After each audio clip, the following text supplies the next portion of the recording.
Winnie the Pooh, Chapter 2, in which Pooh goes visiting and gets into a tight place.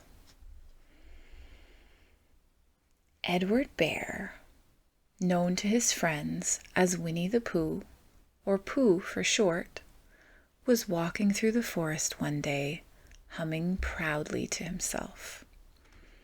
He had made up a little hum that very morning, as he was doing his stoutness exercises in front of the glass. Tra-la-la-la-la, as he stretched up as high as he could go, and then tra-la-la-la-la, oh, help, la, as he tried to reach his toes. After breakfast, he had said it over and over to himself until he had learnt it off by heart. And now he was humming it right through, properly. It went like this.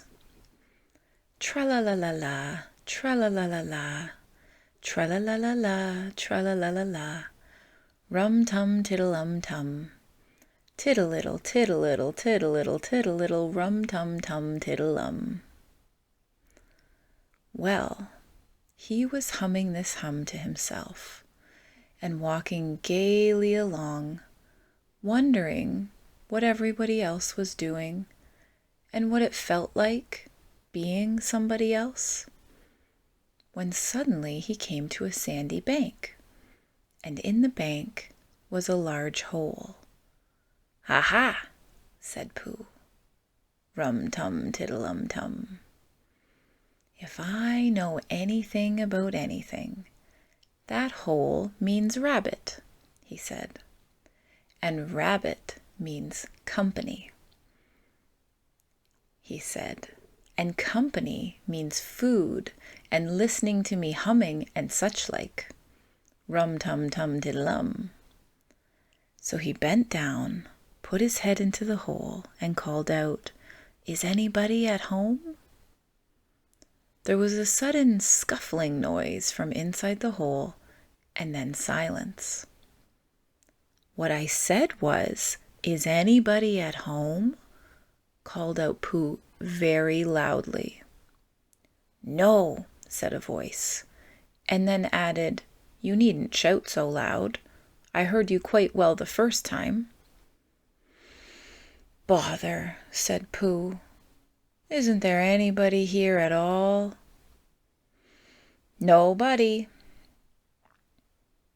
Winnie the Pooh took his head out of the hole and thought for a little, and he thought to himself, there must be somebody there, because somebody must have said nobody. So he put his head back in the hole and said, "Hello, Rabbit, isn't that you?" "No," said Rabbit, in a different sort of voice this time. "But isn't that Rabbit's voice?" "I don't think so," said Rabbit. "It isn't meant to be." "Oh," said Pooh. He took his head out of the hole and had another think. And then he put it back and said, "Well, could you very kindly tell me where Rabbit is?" "He has gone to see his friend Pooh Bear, who is a great friend of his." "But this is me," said Bear, very much surprised. "What sort of me?" said Rabbit. "Pooh Bear." "Are you sure?" said Rabbit, still more surprised. Quite sure," said Pooh. "Oh, well then, come in." So Pooh pushed and pushed and pushed his way through the hole, and at last he got in. "You were quite right," said Rabbit, looking him all over. "It is you. Glad to see you." "Who did you think it was?" "Well, I wasn't sure. You know how it is in the forest. One can't have anybody coming into one's house. One has to be careful." What about a mouthful of something? Pooh always liked a little something at 11 o'clock in the morning, and he was very glad to see Rabbit getting out the plates and mugs. And when Rabbit said, "Honey or condensed milk with your bread," he was so excited that he said, "Both." And then, so as not to seem greedy, he added, "But don't bother about the bread, please." And for a long time after that, he said nothing, until at last, humming to himself in a rather sticky voice, he got up, shook Rabbit lovingly by the paw, and said he must be going on. "Must you?" said Rabbit politely. "Well," said Pooh, "I could stay a little longer if you," and he tried very hard to look in the direction of the cupboard. "As a matter of fact," said Rabbit, "I was going out myself directly." "Oh, well, then I'll be going on," said Pooh. "Goodbye." "Well, goodbye, if you're sure you won't have any more," said Rabbit. "Is there any more?" asked Pooh quickly. Rabbit took the covers off the dishes and said, "No, there wasn't." "I thought not," said Pooh, nodding to himself. "Well, goodbye. I must be going on." So he started to climb out of the hole. He pulled with his front paws and pushed with his back paws, and in a little while his nose was out in the open again, and then his ears, and then his front paws, and then his shoulders, and then, "Oh, help!" said Pooh. "I'd better go back." "Oh, bother!" said Pooh. "I shall have to go on."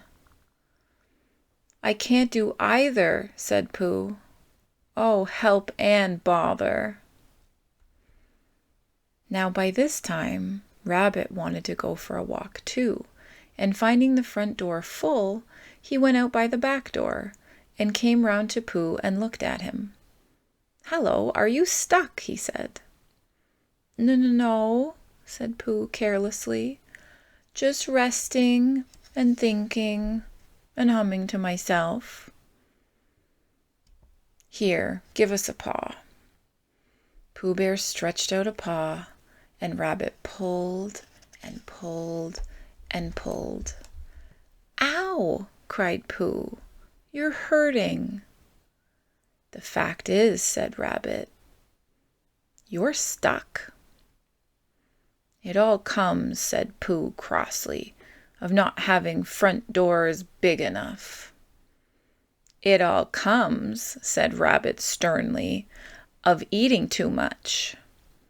"I thought at the time," said Rabbit, "only I didn't like to say anything," said Rabbit, "that one of us was eating too much," said Rabbit. "And I knew it wasn't me," he said. "Well, well, I shall go and fetch Christopher Robin." Christopher Robin lived at the other end of the forest, and when he came back with Rabbit, he saw the front half of Pooh. He said, "Silly old bear," in such a loving voice that everybody felt quite hopeful again. "I was just beginning to think," said Bear, sniffing slightly, "that Rabbit might never be able to use his front door again. And I should hate that," he said. "So should I," said Rabbit. "Use his front door again," said Christopher Robin. "Of course he'll use his front door again." "Good," said Rabbit. "If we can't pull you out, Pooh, we might push you back." Rabbit scratched his whiskers thoughtfully and pointed out that when once Pooh was pushed back, he was back, And of course nobody was more glad to see Pooh than he was. Still, there it was. Some lived in trees and some lived underground and... "You mean I'd never get out?" said Pooh. "I mean," said Rabbit, "that having got so far, it seems a pity to waste it." Christopher Robin nodded. "Then there's only one thing to be done," he said. "We shall have to wait for you to get thin again." "How long does getting thin take?" asked Pooh anxiously. "About a week, I should think." "But I can't stay here for a week." "You can stay here all right, little old bear. It's getting you out which is so difficult." "We'll read to you," said Rabbit cheerfully.